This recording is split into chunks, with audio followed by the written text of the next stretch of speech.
Guys, sampai ito ninyo rod ni. Ayan. Ito. Ipira ito. Ayan po guys. Yan, ang ginagawa ng ano, So kung gusto nyo guys tinapay. next 5 guys, yung ano yan, ito yung horno dito po sa malapit sa pantalan ng Lawaan. So ito po kay Aling, ano pangalan? Ano pangalan? Ito yung pangalan? Hilda. So kung nais nyo mag tinapay, yung mainit pa. Ito po ito kay Hilda. So gumagawa ng tawag dito, hinurno. Sa isang samar, hinurno ang tawag dito. So bibili kami guys ng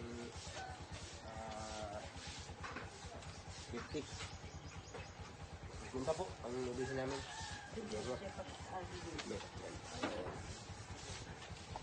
Ayan po guys, ang paggawa also.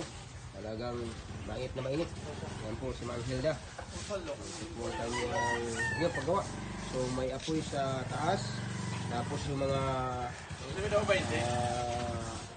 tinapay. Tawag ito hinurno sa ilalim. So yung apoy pa nito hindi kabilaan, hindi pala baba at saka taas, kundi lahat sa taas yung apoy. Yan. Yung binabaliktad lang po nila guys. Yan po ang paggawa. Ito si Manong, yung kasama. Yan. Ito ang nagbibinta ng hinurno.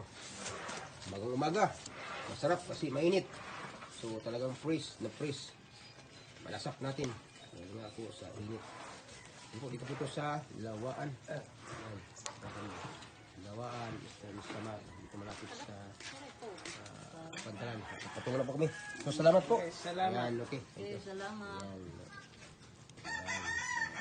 Sorry guys.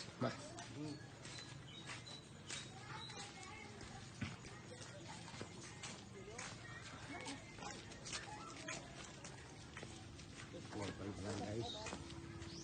Hawak-hawak po na rin ang aming nabili.